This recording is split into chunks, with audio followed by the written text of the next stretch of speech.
Well, it's Tuesday, and you all know what that means. That means, once again, as you know, we continue with more of the New Japan Cup with the second round matches. So we will see who advance into the next round, but we also will see other matches that preludes those matches for upcoming second round matches.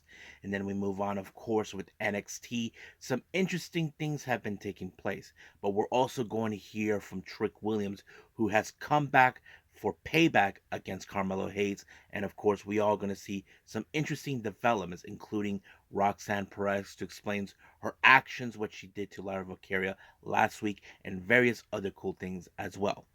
But first things first, we're going to be reviewing from Jersey Championship Wrestling, or as we call it, JCW, with March Madnezz.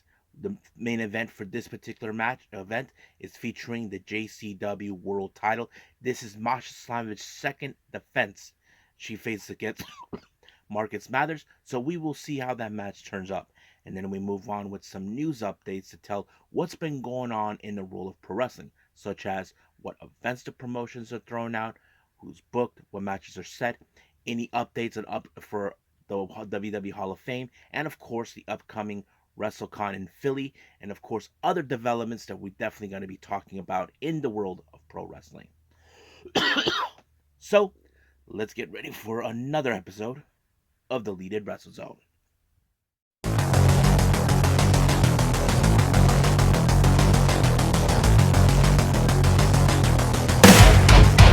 Are you ready? Get up, get up! Get up, get up! Get up, get up! Get up, get up! Get up, get up! Get up, get up! Welcome everybody to the Leaded Wrestle Zone, all things that is pro wrestling with AEW, NXT, New Japan Pro Wrestling, TNA, the National Wrestling Alliance, various promotions, wrestlers, matches, and championships.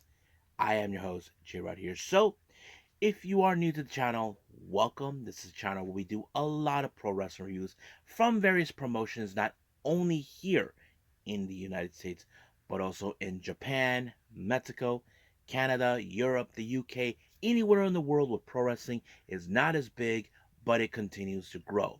We also do discussion videos, talk about various topics such as the wrestlers themselves, promotions, factions, storylines, whatever we want to talk about.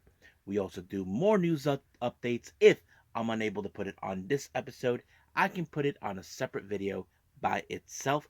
We also do real timing news updates to keep you guys on alert if something interesting has happened in the world of pro wrestling that has to be reported as soon as possible. We also do the Unaga Sayaka Watch and various other cool things as well.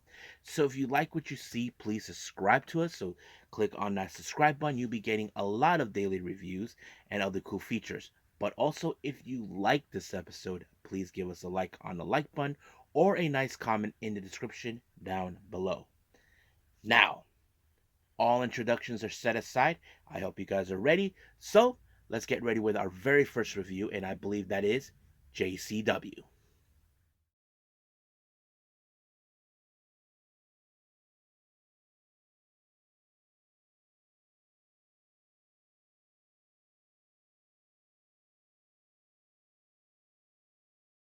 Okay, JCW, Jersey Championship Wrestling with March Madnezz.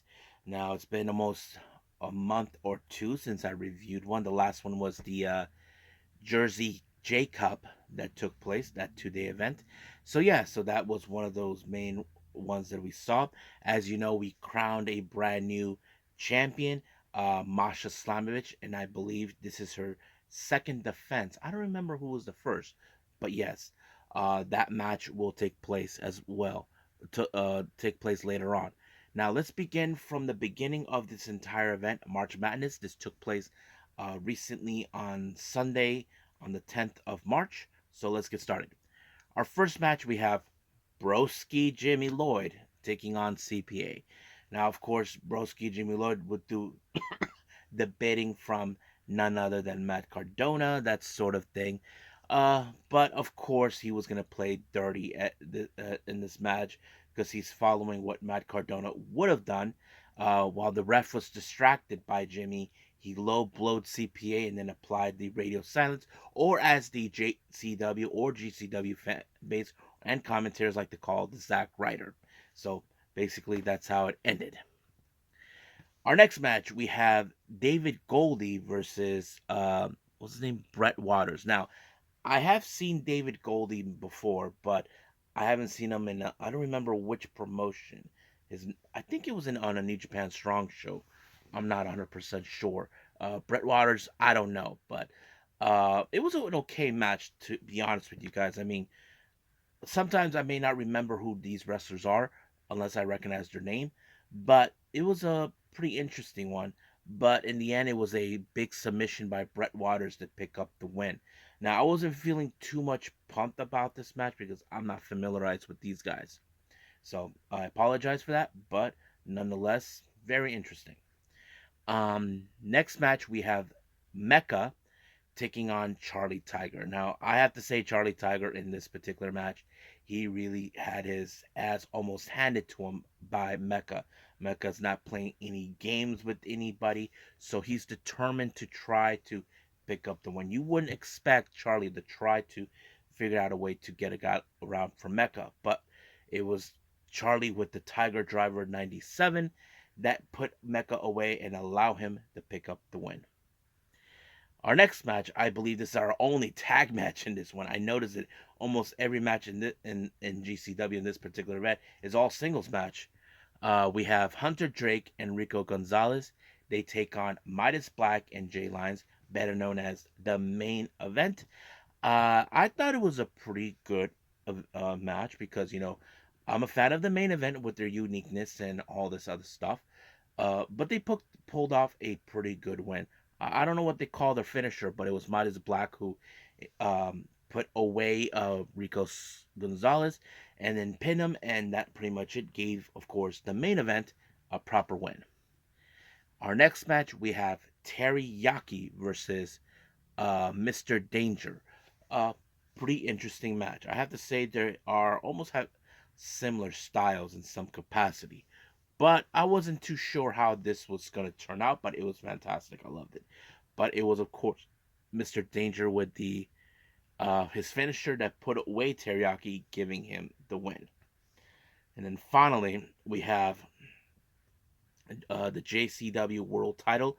Masha makes her second defense of this belt against Marcus Mathers.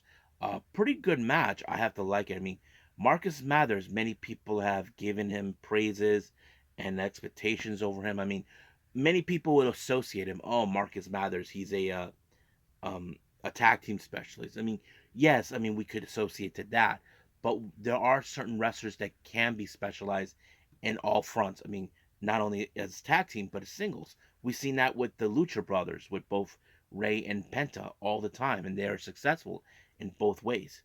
But you would think that would Marcus Mathers be impressive to dethrone Masha? Well, that didn't do any well for him because Masha applied the package pile driver, and that allowed her to retain the belt. However, because of this event, um, she was set to face later on from the JCW So Much Fun GCW show So Much Fun, I believe. She faces against Blake Christian. Blake Christian shows up to applaud her on her on her win, and of course he's not going to allow her to walk away with the belt the next time they confront each other.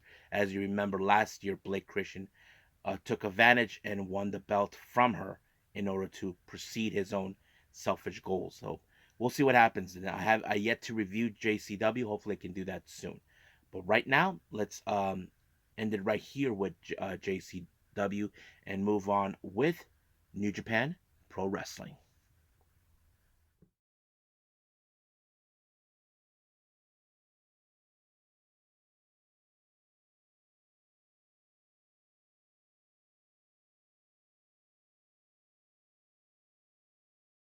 Okay, as we continue with more of the New Japan Cup, we're now in day 6, I believe. Yes, day 6.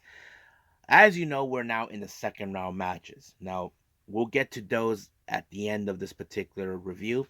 So let's start with the non tournament matches, the non New Japan Cup matches. Our first one, we have Katsuya um, Murashima. He teams up with Bolton Oleg and Tomoaki Hamna, taking on the members of Chaos, consisting of Toru Yano, Yoshihashi, and Tomohiro Ishii. So you would think that this match was going to be a very simple one.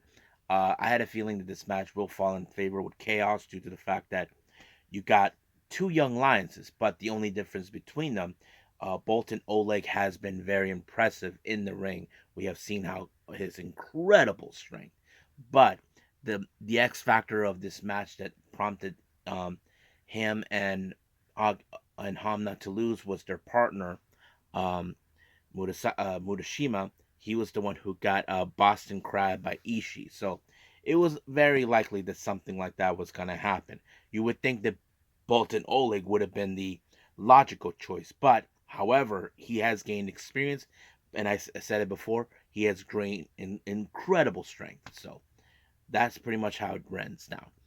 Now move on. Now we have Catch 2-2, Francisco Akira and TJP. They take on Ryosuke Taguchi and El Desperado. Now you would think that this is going to be a very interesting matchup. You would think so too. But however, we know that United Empire are trying to reestablish themselves, try to move on to the future ever since the parting of Will Ospreay.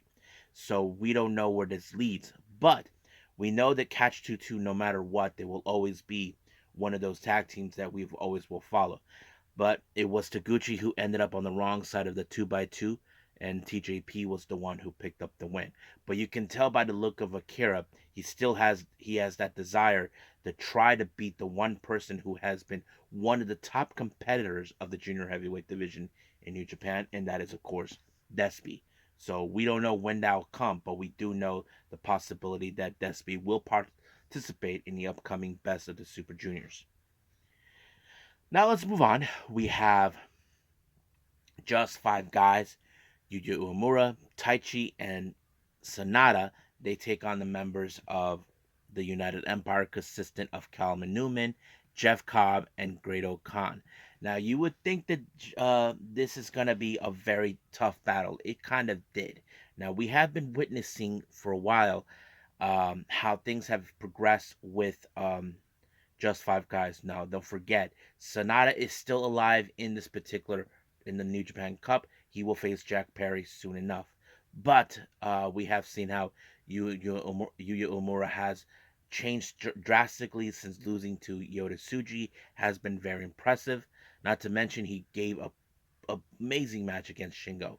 But it was him who picked up the win by applying the deadbolt suplex onto Kalman Newman, allowing for him and just five guys to walk out with the W. Next up, we have TMDK, Mikey Nichols and Zack Sabre Jr. They take on LIJ's Bushi and Yota Tsuji. So, I'm trying to think if Zack Sabre Jr. will face Yota Tsuji, because you know Zack Sabre Jr., every opponent, he is always ready to take them out, because that's why they call him one of the best technical wrestlers in the world. So I don't know if that's the case, but if it is, I'm looking forward to it. But you would think that this match was going to fall into favor with one of these teams. But it was Zack Sabre Jr. Oh, excuse me. That picked up the win when he put a submission onto Bushi. So that allowed for TMDK to get the W, and the rest is history.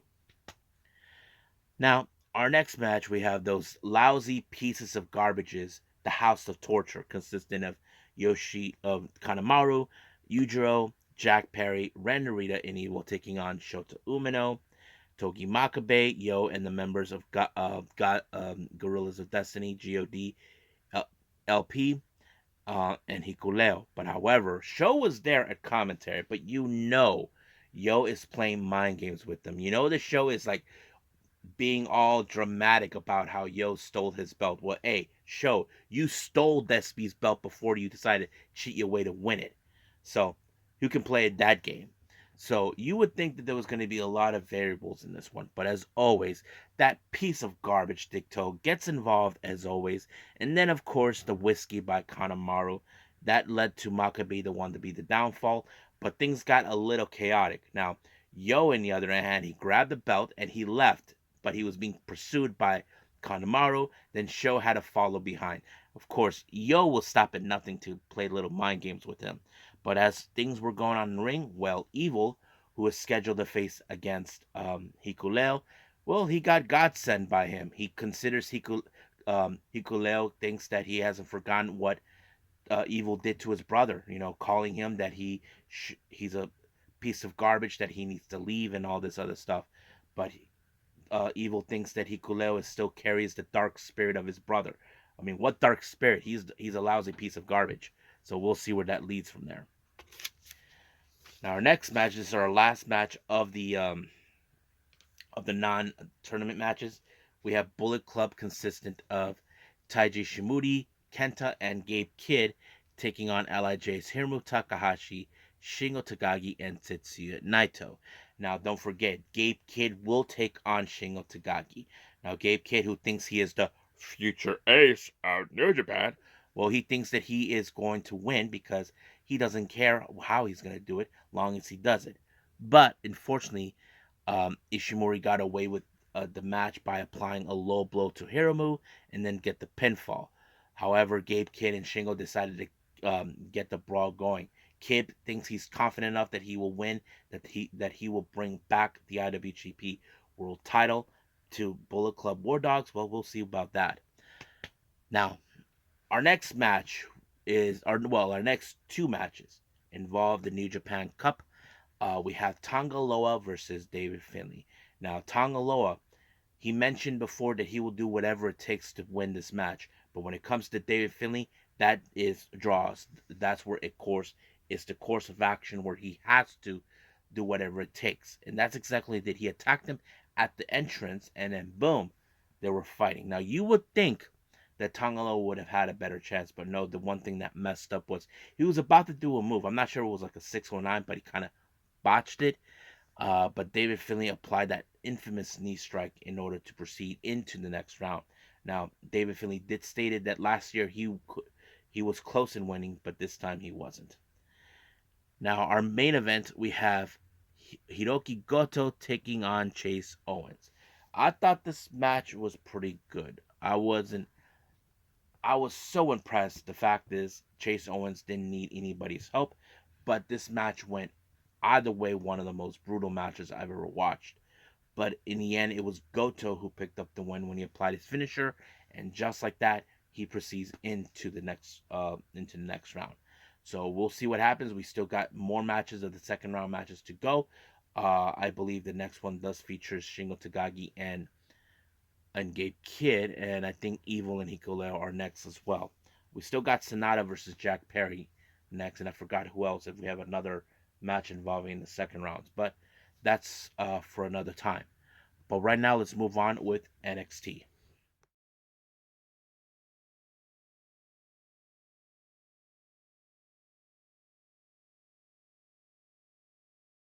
Okay, NXT. Now, as you know, we are in WrestleMania season. Things are going to get a lot more interesting from here on out. But as you know, we got tons of things that we need to address on this entirety of this review. Our first one we have, of course, is the NXT Tag Team Title Qualifier match. Now, remember, I did mention this on last week when it came to NXT, that Ava Reigns came up with an idea. As you know, we got the vacancy of the NXT Tag Team titles that happened. So, basically, well, not vacancy, but as you know, to find out who's the next challengers to take on the Wolf Dogs. So basically, there'll be triple threat matches taking place. So there'll be 3 matches involving three tag teams involved in this one, and then whoever wins will be in a triple threat tag team match to get to Stand and Deliver. And our first match we have LWO consisting of Joaquin Wilde and Toro Del Cruz to take on OTM, Lucian Price and Bronco Lima. But in the ring entrance, the OTM attacks LWO into the assurance that they will walk out as the winners. Now, LWO, as you know, has been becoming one of the most popular factions in WWE since Rey Mysterio decided to bring it back. And they were very impressive, not to mention Walking Wild with him, the Fly. Those are one of those most interesting things we have watched. You would think that he would apply that in this match. Well, he did. But it was Walking Wild with the 450 splash onto Lima. And just like that, they proceed into the next round. Now, as you know what happened last week, Hale put herself in a match against um, Kiana James and Izzy Dame, and she thought that maybe JZ Jane will be involved in her tag match. Well, apparently Duke Hudson and Mr. Chase were a little concerned the fact that yes, JZ Jane's not there, but she did have some backup, so she did say, "Well, I got someone who has issues towards Kiana James," and I said it right. It was Kalani Jordan. It was no secret about that. So basically, that's how it goes. Now, we proceed with a very interesting promo coming from Roxanne Perez. Now, as you know, Roxanne Perez has been unhinged because she's been determined to win back the NXT Women's Championship. She has been tired playing the good girl roles, but not to mention Ava Reigns has been having enough with her. But now that this thing what happened last week, her attacking Lyra Valkyria, she is saying now that Lyra Valkyria is out, that means she has to give up the belt, and she's demanding that Ava Reigns declared her as the champion. But Ava Reigns was about to say something, but of course one of Lyra Valkyria's disciples, as I call her, Tatum Paxley showed up to have some unfinished business. But later it was announced that those two will face off each other next week. Now, our next match, we have Lexis King taking on Mr. Stone. Now, as you know, Lexis King sent some disturbing words to Mr. Stone about his kids. Mr. Stone decided to go on this on alone without Von Wagner by his side. But of course, this match was going to end with Lexis King in his corner when he applied the coronation. And then, of course, Lexis King tried to permanently take him out. But Von Wagner wasn't going to allow his closest friend to be taken out by Lexis King. So we probably will see those two face off each other one last time or some other point. Now, during an interview with Kelly, she interviews Obafemi, who will be putting his North American Championship on the line against Brooks Jensen. However, Dijak, who's claiming that every person he has ever crumbed, he thinks that they're nothing but a bunch of liars, that they lie to themselves, and now he's declaring that Obafemi is not a good champion. But Obafemi took that into offense, but he will deal with, of course, Brooks Jensen before that. Now, as you know, the D'Angelo family are celebrating the fact of Tony D's victory last week against Carmelo Hayes. He even said that this whole idea came around when he had a little chit chat with Trick Williams. He knows that he's cool with Trick, so he told him, "Hey, look, I'm gonna use your theme song once, but when it comes again, you get your hands on Carmelo Hayes." So things go according to plan for him. However, the celebration was a bit cut short because Ilya Dragunov showed up. So he was there to congratulate him, to tell him congratulations on being the number one contender. But he was trying to be upfront with him about him now being the champion. But of course, they kidnapped him later and they took him to the same bridge where we saw, what's his name, Stax being tossed. No, not Stax. Where Stax was given the role as the underboss, and of course, what's his name, that other dude, Two Dimes or something like that, where they tossed him over. So he kind of explained about the bridge and all this other stuff. So we'll see what happens with that storyline. Now, our next match, of course, is the NXT North American title, Brooks Jensen, Obafemi. Now, one thing I did like is how the commentators, both Vic and Booker, talk about, do you think Brooks Jensen really took the advice from what happened? Now, last week we saw Josh Briggs. He was concerned over the well-being of Brooks Jensen. He was like saying that you're really making a mistake on it, and he tells her, "Hey, you were the one that told me to grow some balls. That's exactly what I'm doing." So you got to ask yourself, did Josh Briggs gave him bad advice, or did he just didn't know how to deal with how to? I think he might have gave the wrong word. But of course, Brooks Jensen, he was no match for Obafemi, but Josh Briggs showed up to show him support. But that did help just a little bit. But it didn't do any dent until Obafemi put him in a power bomb, and just like that, it was over.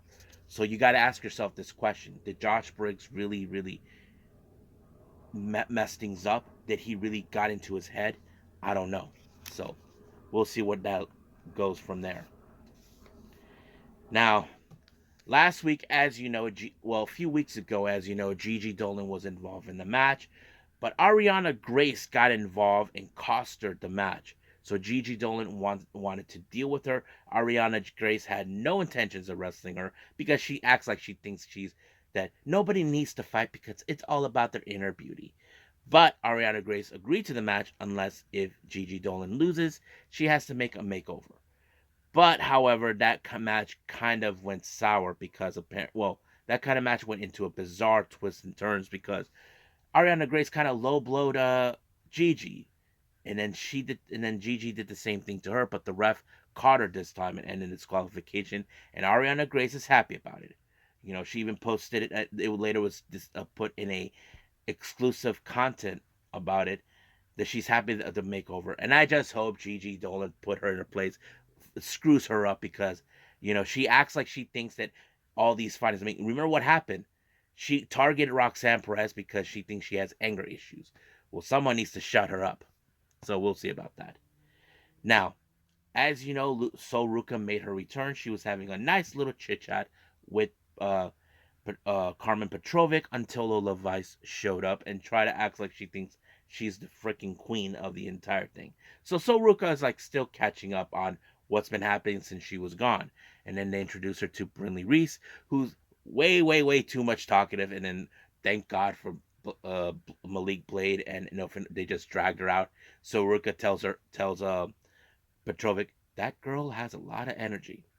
Yep, she definitely does. So now she's catching up what's been happening. Now our next match, we have Izzy Dame and Kiana James. They take on Thea Hale, but however, certain circumstances have changed. Someone attacked Kelani Jordan outside in the knee, so Thea Hale had to go at it alone with no tag partner. But thank God, Fallon Henley showed up to give the helping hand. But out of nowhere, Jay-Z Jane and Jasmine Nix just showed up. I don't know if this led to having Thea Hale go unfocused, and it kind of did because Kiana applied the deal breaker onto Thea Hale, and then Hale went into a promo telling her, yeah, maybe I suck. And guess what? The old Thea Hale is back, bitch. So basically she went back to her old ways. So she's like cutting all ties with Jay-Z Jane and decided to go back to her old self once more. Now, of course, with the result of Thea Hale going back to herself, I have to say this segment is one of my favorites because of one thing that happened. Riley Osborne was really happy for her that she's back to herself again. And of course, he was interrupted by No Quarter Catch Crew. Tried to get involved, try to get into heads because, it's no secret that Charlie Dempsey and Drew Gulak did train her a little bit. But saying that he would aim for the New Japan, the Heritage Cup. But Charlie Dempsey saying you have no chance in hell for the way of your style. But there is one person who would disagree, and that is the former NXT Heritage Cup champion himself, Nathan Frazier. So he tells him that he's himself a former champion and also a flippy himself. There's no doubt that he could take on anybody of the No Quarter Cash Crew. But the one thing that was funny that I like about this segment is Axiom when he says, if you want, I am friends with the first person who actually held the Heritage Cup. And Nathan said this. What happened to him? Don't know. I just completely lost it when he said that. Because it's not the first time Axiom talked about him. Because I don't remember, was it a year ago or 2 years ago? He was watching old videos of Axiom Kid, and Tyler Bates saw him, like, man, he was incredible. I know, he's the best. He's my favorite. And Tyler Bates like saying, why do I get the feeling you two they're the same? So I just thought it was great. So we'll see. I hopefully there is a match between, of course, Riley Osborne, Nathan Frazier, and Axiom, along with members of No Quarter Catch Crew. So we'll see what that happens. Now, our next thing we see is the Good Brothers. As you know, they made a statement that will be coming for the NXT Tag Team title, so that's no secret. And of course, Hank Ledger and Tank Walker. No, Tank Ledger and Hank Walker will be dealing with those guys soon enough. So we'll see. Now, our next match, we have Rich Holland versus Shawn Spears. Now, Rich Holland, on the other hand, he knows what he has to deal with when it comes to Shawn Spears after what happened. But you would think that Rich Holland would finally get a little sense of payback against Shawn Spears, but nope, it was the C4, but it was the C4 on top of a chair that put away Rich Holland to give him the win. Now, Trick Williams, as you know, came back, with a blast by attacking, or should I say, getting a little payback against Mello. So he was saying, that, I thought you would be happy for me. I thought we always had each other's backs. But now things are a little serious until he was interrupted by Metaphor. I don't know what Noam Dar is trying to prove. Like, he thinks that maybe, all this and that. But however, things got a little interesting because when Metaphor was trying to make a play, the room got hot. You know what I mean? Like, very hot. Yeah, Trick Williams made out with Lash Legend. And things got a little interesting. Like you probably would think, what just happened? And I thought it was great. I just loved it. So we'll see what happens next week. I'm looking forward to that. So I think that's pretty much it with all the reviews. So let's move on to news updates.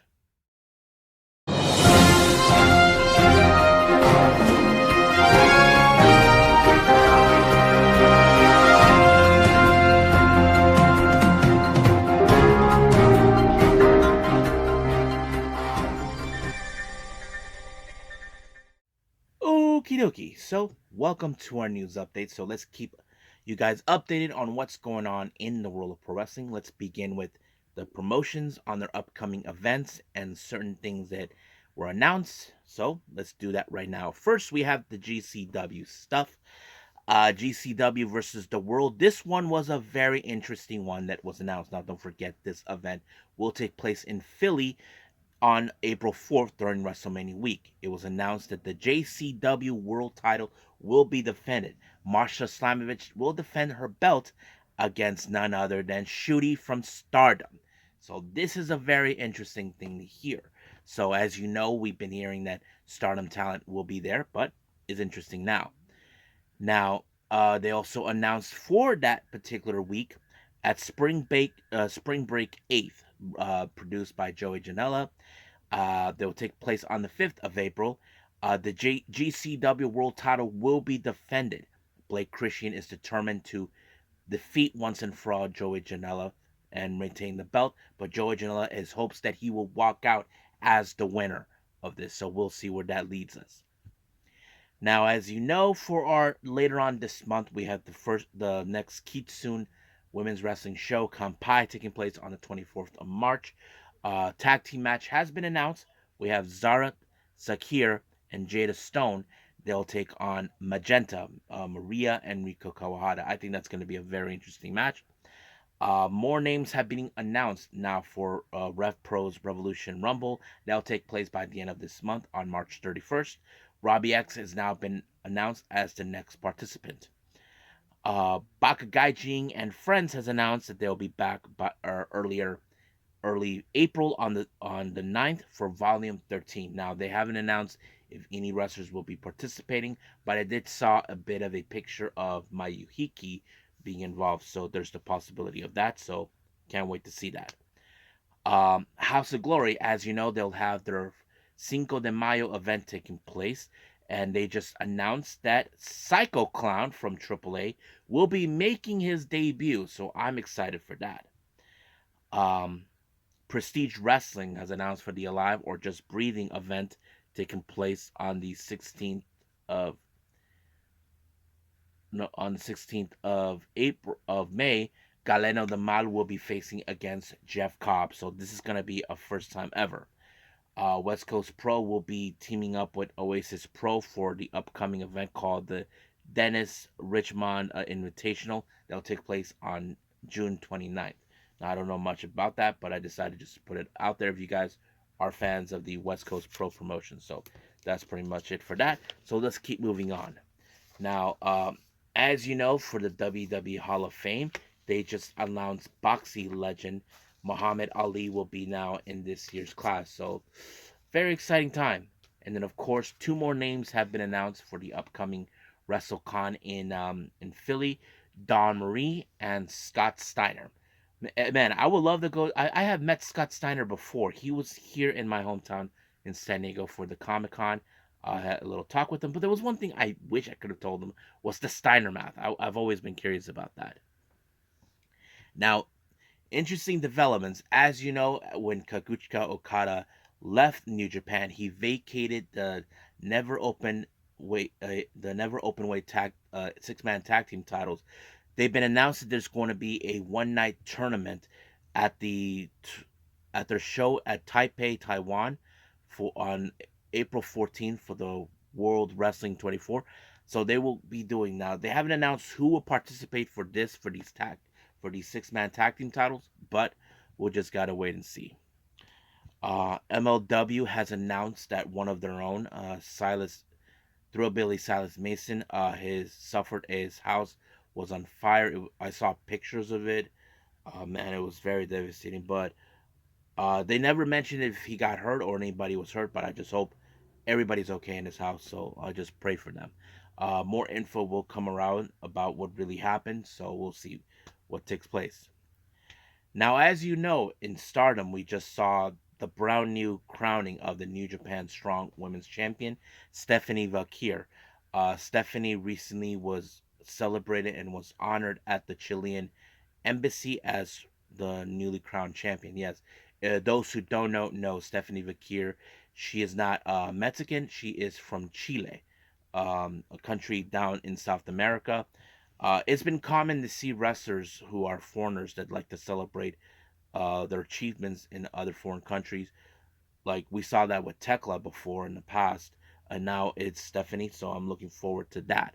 So now she is being celebrated as a one of the most Chilean-born wrestler, Chilean-born now wrestler who has accomplished so much. So it's good for her on that. Now, you guys may have saw what happened this past Monday. We saw Candice LaRae did something where she was saying to Maxine Dupri about, it's a good thing your dead brother's not here to see what an embarrassment you are. Some people were declaring that she's imitating Christian Cage, where he likes to say about people's dead fathers. Christian had said this. He says they're all wanted to be me. Some people say, as you know, I think there was something that I saw recently on an article where Vince McMahon asked Bryan Danielson about what's saying, what is AEW that we're not doing? I'm not sure if they wanted to go to that direction, but who knows? Kenny Omega, as you know, has been active in his Twitch account. Someone commented about him, the possibilities of hoping that he would wrestle in Pro Wrestling Noah. We know he has wrestled in most of his career in New Japan, has made appearances in All Japan, but he did stated that he would love to wrestle in Pro Wrestling Noah, and there is one wrestler that he would like to wrestle, and that is, of course, none other than Keno. But he did stated that Kota Ibushi kind of teased it while he was there. Don't forget, Kota Ibushi did make an appearance in Pro Wrestling Noah recently, so that pretty much sums it up. So I think that's pretty much it for all of our news updates. So I think it's time to call it a day. Well, I hope everybody enjoys this episode. Coming up, we have more on New Japan Cup, so you'll be watching that as well. And don't forget, we have AEW Big Business. Now, Tony Khan said that this particular event, you will not be disappointed. I'm sure many of us won't, because we have that distinct feeling that something cool is going to happen. But the real question we need to ask ourselves, when will that happen? Like, which part? That's a good question. So we will see it. I hope you guys get to see it, so will I. But right now, let's just end things right here for everybody. So as of right now, I will see you guys in the next DWZ time, same DWZ channel. I must bid all of you adieu. So, goodbye, and have a nice day.